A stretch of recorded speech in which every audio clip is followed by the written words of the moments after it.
So welcome back to the Woodgrafter. We're continuing our journey looking at the Laguna 1632 drum sander. Today we're going to calibrate this thing so it's tuned in and doing what we want it to do. If that sounds good, stick around.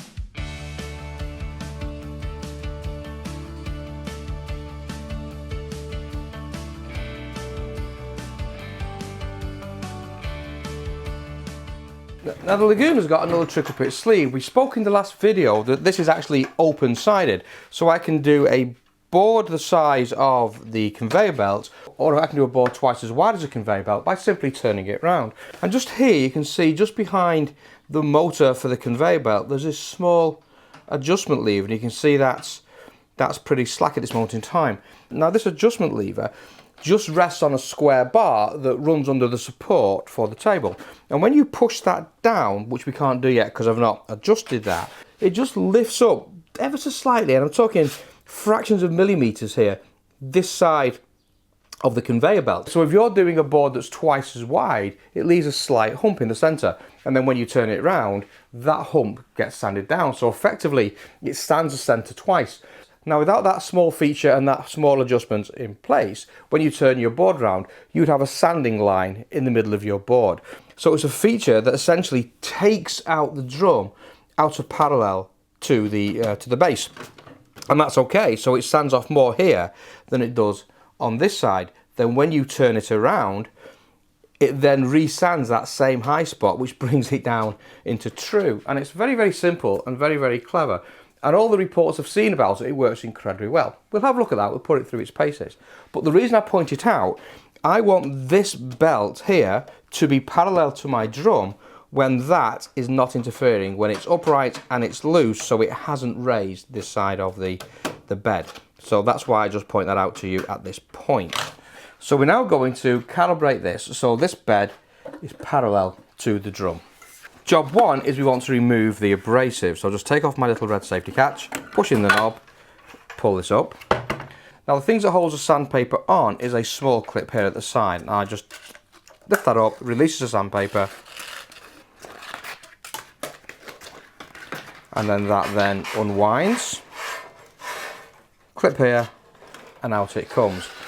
You then want to take a uniform board. Now what I'm using is 9mm MDF. It doesn't matter what you actually use for this, but I've taken my calipers and I've just measured around this board and it comes out at 9.14.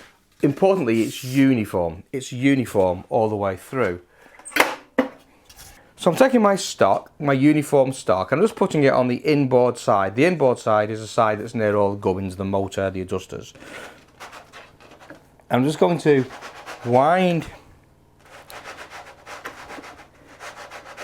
the head unit down until it's resisting my movements of that board. So I can just about move that now, but it's rough. And I'm going to zero this down, just going to press the on-off cancel button on here. Hold it for a few seconds, that starts to flash, and then that's zeroed down, that's great. Now I'm going to wind this up out of the way, and I'm going to move my board over, trying to keep it into the right place, same place, over to the outboard side, the side where it's open. And I'm going to wind the head back down again, and I'm going to adjust that until that is also just resisting me and is hard to move.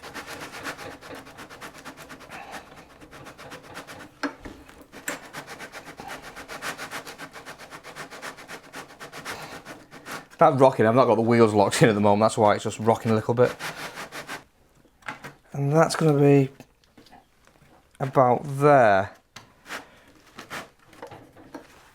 Now looking at my gauge is reading 0. So that's telling me that the head has actually come parallel to the table pretty much out of the box. Can't say fairer than that. Now if it wasn't, if I had to do some adjustment, on the side here, you've got these 1, 2, 3, 4 Allen keys. And just underneath here, you've got this little adjustment bolt. Now you take your Allen key, the larger of the two that was supplied, and you'd loosen off these 4 bolts. And then using the spanner that came with it, you can then just adjust the height or by just turning that nut there, all that does, that just pushes this up or pulls it down. So you'd fine tune that to get the calibration that you need. Mine's got okay out of the box, so I'm going to leave it as is and just make sure that they're tight, because I don't want anything moving on me. And actually, they're not tight, they're a bit loose. So I've just been incredibly lucky, I think.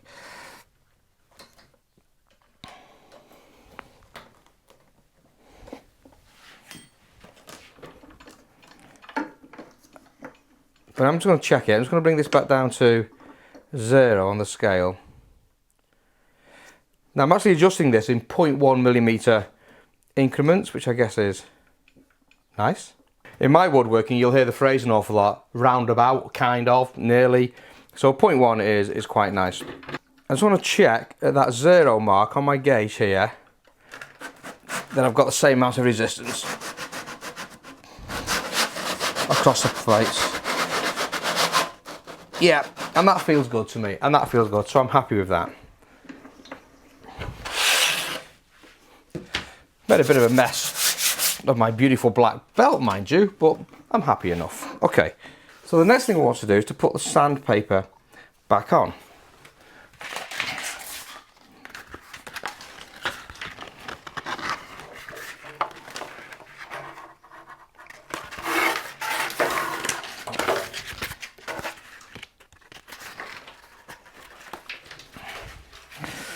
Now at this end here, there's a small clip underneath. Can you see that? You can just clip it up and it just opens that gap. And you're going to take the tapered end of your sandpaper and that's just going to grip it for you. So you drop it in and you want to align it towards the outside of the drum as much as you possibly can. And then you'll notice on the paper it slopes and then it goes straight. So there's this tapered edge here. What you want to do is to align the tapered edge to the outside of the drum. Just try and keep that parallel to the end of the drum like so. And then once you're back to that clip again, you want to start to wrap it down the drum. And you don't want to overlap the paper here. You want to keep a little bit of a gap. Try and keep it a uniform gap.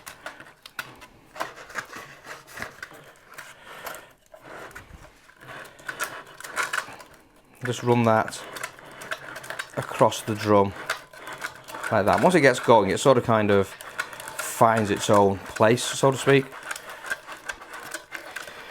And when you get to this end, just adjust it down a little bit because you want to get this tapered edge lined to this side of the drum.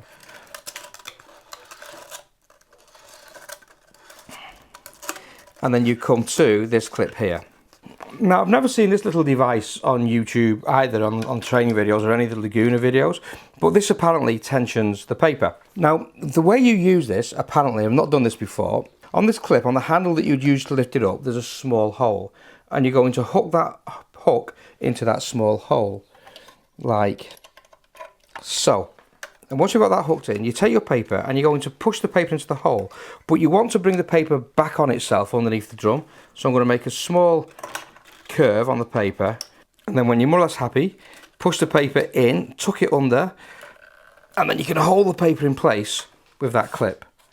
And then just rotate that clip a little bit and that will tighten the paper up for you. Keep pushing it in, rotate it. And once you're happy, hold the paper in place with your finger, rotate the clip back and let it come down, and that's now put your sandpaper into position. Now once you've got that in place, and it looks like that, and it's all looking nice and good for you, that's it, your paper is now installed. Now make no bones about it, using that hook is as fiddly and messy as it looked. But I think it's one of those things that you will get used to over time. I'll let you know as I use this. But that's it, our paper is on.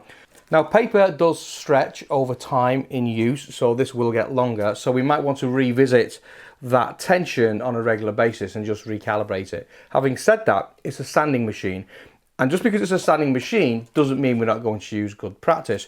We're probably going to start typically with a 30, and then I'll go to an 80, and then I'll finish somewhere around about a 120 on this machine. So I'll work up the grips just in the way I would if I was hand sanding or using my rotary sanders, etc. But that's it, so that's in place. Now there's no storage place for this, but there is a small hole in the frame that will clip into quite happily. But I would be nervous about losing that. So we might want to work some solution out for that. But our sandpaper's on. And our belt is now parallel to the drum, so we're in pretty good shape. So the next thing I want to do is to now look at the tension on this belt to make sure that that's all okay. I'm just going to wind our drum up out of the way. And I'm going to drop some power on, and we're going to now look at the tension on this belt. This is actually the first time I've had it running, so it's going to be interesting to see how loud it is, how noisy it is, etc. So that's the drum spinning around quite happily, relatively quiet, and I'm going to start the belt.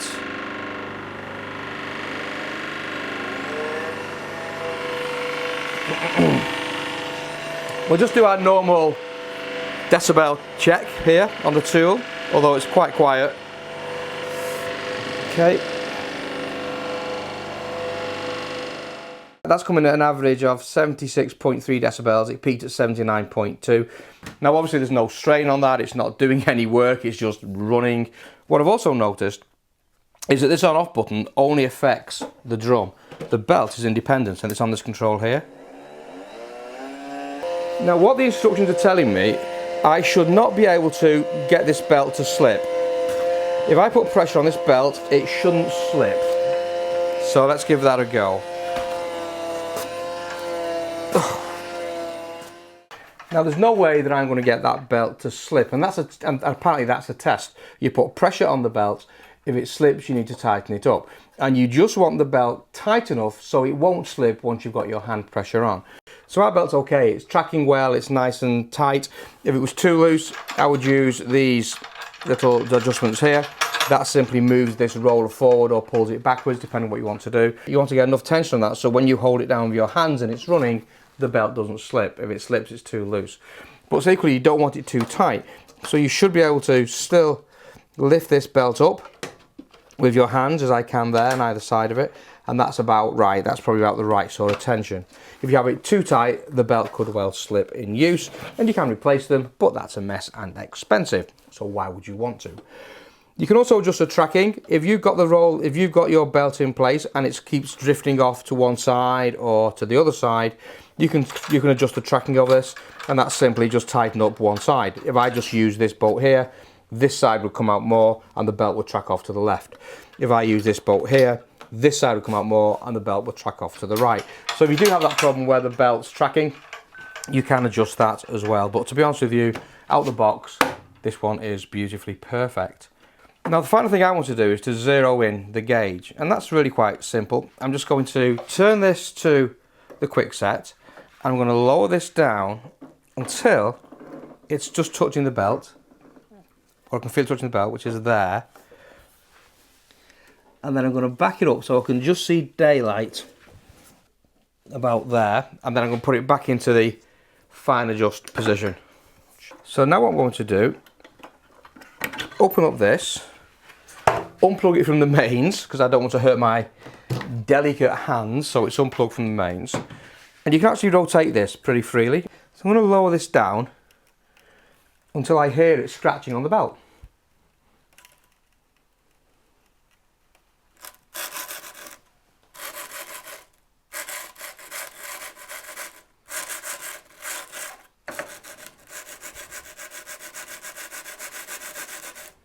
You can hear that, obviously. Not scratching.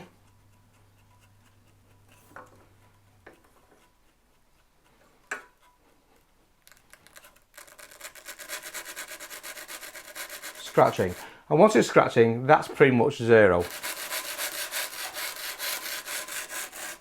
So, I'm going to come in and I'm going to press the on-off calibration button, just hold that down. That will start to flash, ABS is flashing. Take your finger off and then that then comes down to zero. So obviously I can now use the gauge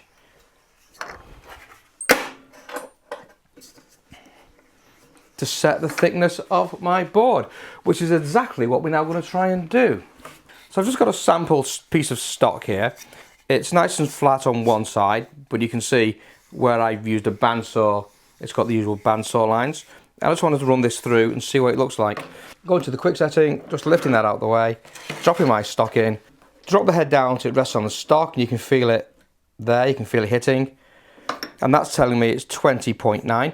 So I'll wind this up out of the way,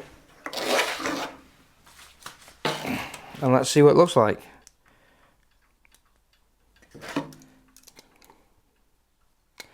And that's coming in at 20.99. So 20.99 on here and 20.9 on there. Probably is reasonable, isn't it?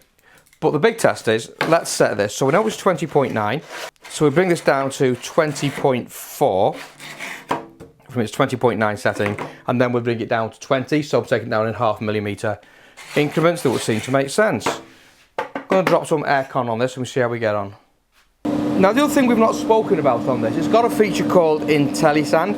Now what that's doing is it's measuring the load on the motor itself. If that load gets too big, this dynamically lowers the speed of this one. Now that's quite useful because that reduces any burn marks that you tend to get with a drum sander. So even if you're like me and a complete klutz and you try and work it too hard, it will adjust itself. And the red light will flash and it'll slow this down. And if that situation happens, you're either going too fast on the belt or you're trying to take too much off on the drum, so you can adjust accordingly. Now it does take a bit of time to get used to these sort of things, so let's go.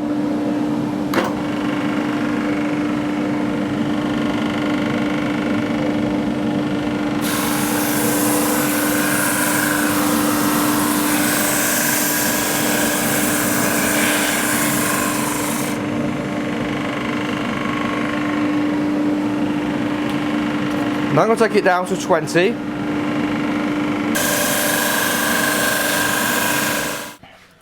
Well, you can't argue with the dust collection. There's zero dust. The only dust you can see on the conveyor belt there is from when I was messing around with that piece of MDF calibrating it. Now bearing in mind that's an 80 grit paper and it is pretty good. What you do get on drum sanders, I'm not sure whether you can see it or not, you will get these linear lines down the length of the wood, and that's typical of a drum sander, and indeed I have got that. But the overall finish is beautiful. And it does feel pretty uniform, and I know that's not the world's best test, but your fingers are incredibly sensitive and they can feel slight undulations in things, but that feels super smooth. Now we were going for 20, 20.04, 20.03, 20.02 on the other side, 20.05 at the back. So we were aiming for 20 on this calibration device here, and we've come out somewhere between 20.03 and 20.05 across the length of the board. That's well within tolerance for woodworking, so I'm super happy with that.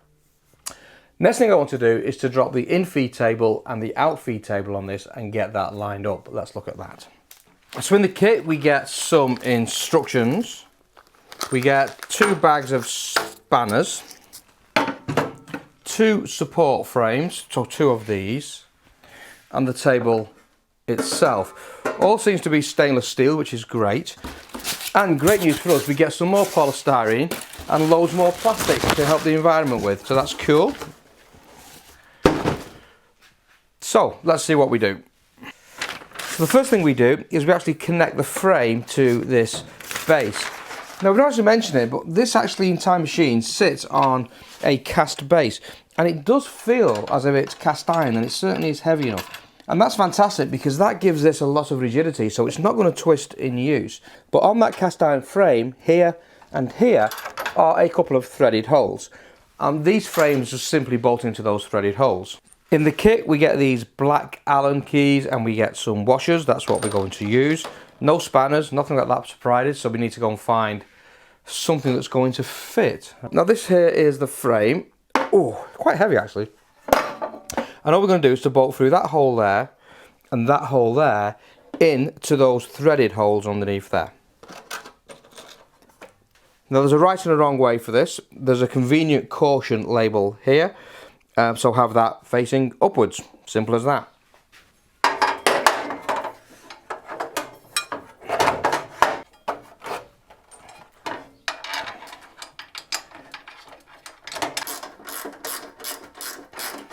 Now the instructions aren't very clear about where this sits. What I think makes most sense is I've put this table so the brackets are on the inside of the table. That would just seem to make sense. And then it simply bolts into position using the provided gubbins. So don't go mad and tighten this down just yet. Just get the bolts in loosely. The slots themselves are actually elongated, and I've got a feeling that just gives us some adjustment on the table. As you can see, that there's actually, you do have some adjustment on that table because of those elongated slots. What we now need to do is to level this to the bed. So I'm just going to come with a straight edge and lower the drum down onto that straight edge. So that straight edge is now actually parallel to this one. And I want to be able to just lift this table up in some way, shape or form so it's level. Now there's two adjustments on this. There's these bolts we've just put on that's in elongated washers that allows this to just pivot a little bit.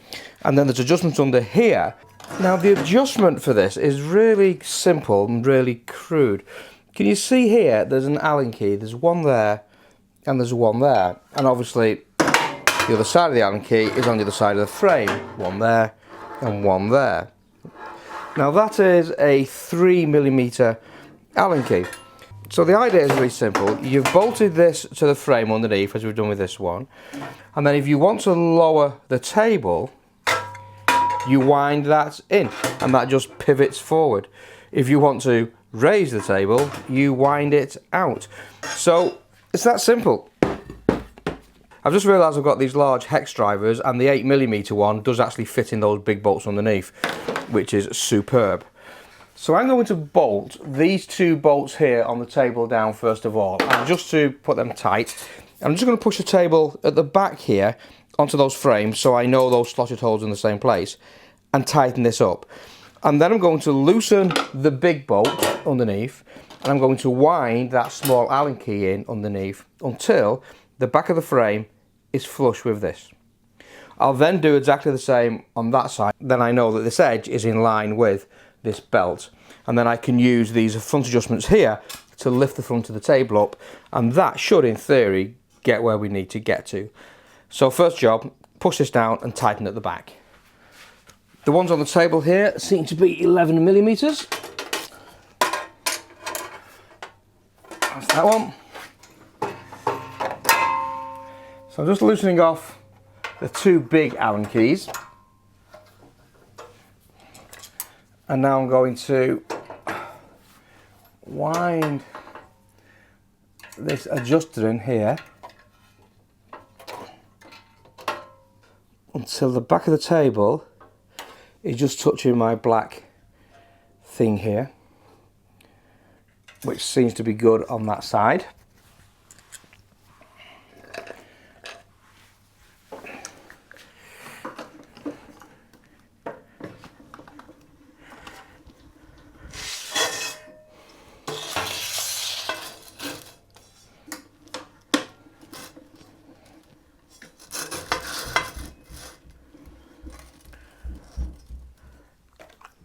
Moved over my straight edge, and now I can adjust this side as well.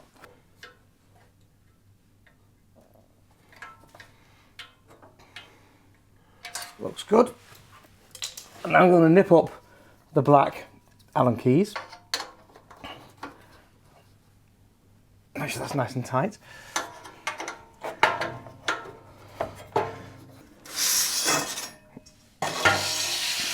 Back over this side with my straight edge.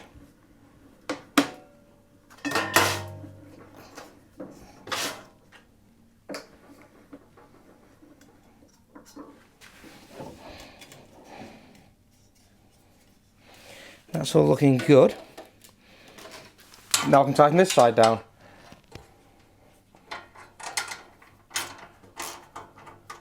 And there you go, it's that easy. So that table is now completely and gorgeously calibrated.